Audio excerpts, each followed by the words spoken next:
asilimia kubwa sana ya watu wanaishi mambo ambayo hawakuumbiwa kuifanya. Labda tu nikueleze kidogo ndugu yangu kwamba kusudi ni nini. Unaposema kusudi ni kwa nini, ni sababu ya kwa nini ulizaliwa, ya kwa nini uliumbwa.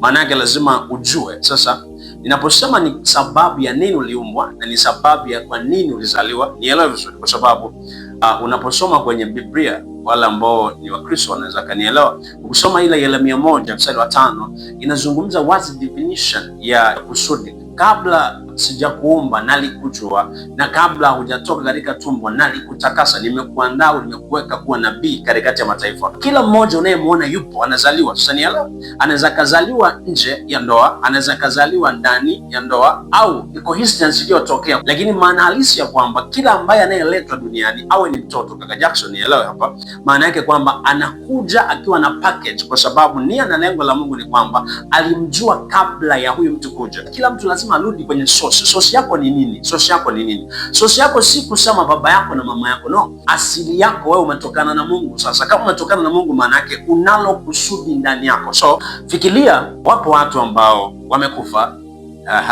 wengine wamepata ajali, na sometimes ukiangalia umri ambao wako nao ni umri mdogo sana. Maana yake kwamba wengine walikufa wakiwa na miaka 3. Kwa nini wewe mpaka sasa hivi uko hai? Tafsiri yake kwamba there is more greater things. Maana yake kuna kitu kikubwa zaidi ambavyo unaishi. Sasa watu wanachokosea ni kwamba kuiga na kuishi maisha ya mfumo wa watu wengine. Kwa mfano, unakuta mtu anapenda kusound kwamba mimi ni Ronaldo, lakini Ronaldo amekuja na kariba yake, na ndio maana amekuwa na uwezo wa kuendesha maisha yake hivyo. Kipo kitu ambacho Mungu anakiweka ndani ya mtu, na hiki kitu ndo ninachokizungumzia sasa. Kwa hiyo wewe unakuja tayari kusudi lako limekwisha kukamilika, so haujifunzi kusudi, ila unaligundua kusudi. There is no way ukaenda shuleni ukasema kwamba nimejifunza kusudi langu.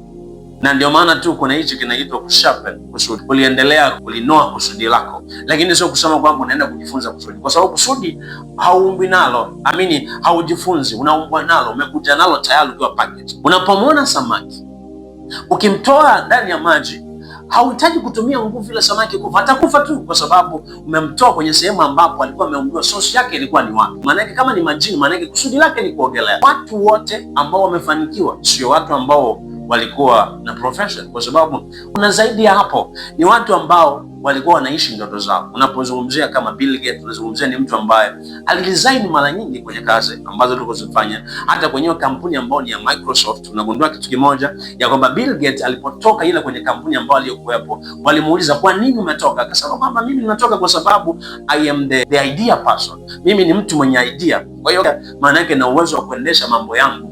Na unaona mpaka leo hii tunapozungumzia Microsoft inatumika ulimwenguni kote hiyo program, lakini unagundua kwamba kuna kitu kimoja ambacho mtu alikuwa nacho. Purpose ya Mungu ni kwamba anachokiumba kitu anakiumba na anakiwekea uwezo ndani yake wa kukua na kuongezeka. That is reason. Usiwe intimidated, usikatishwe tamaa na kusema kwamba kwa nini unafanya hiki, kwa nini wewe ufocus na hicho kitu, kwa sababu kusudi lako lilo litakufanya uishi maisha ya fulfillment, maana yake maisha matimilifu. Na unaweza ukaona trend hata ya mwaka jana ya madaktari ambao duniani ambao wamejinyonga na kujiua, asilimia kubwa unagundua kwamba kwani shida iko wapi? Kwa sababu kama mtu amesoma, nitegemea kwamba kwa level ya udaktari aliyokuwa nao, maana yake vitu vikitokea, lakini kwa sababu wanafika mahali wanagundua kwamba hichi nilichokisomea sicho kile ambacho nilipangiwa kukifanya. Na mzee mmoja aliwahi kuulizwa swali moja na kijana, akasema, wewe mzee, ni kitu gani ambacho sasa hivi unaweza ukirudishwa ujana wako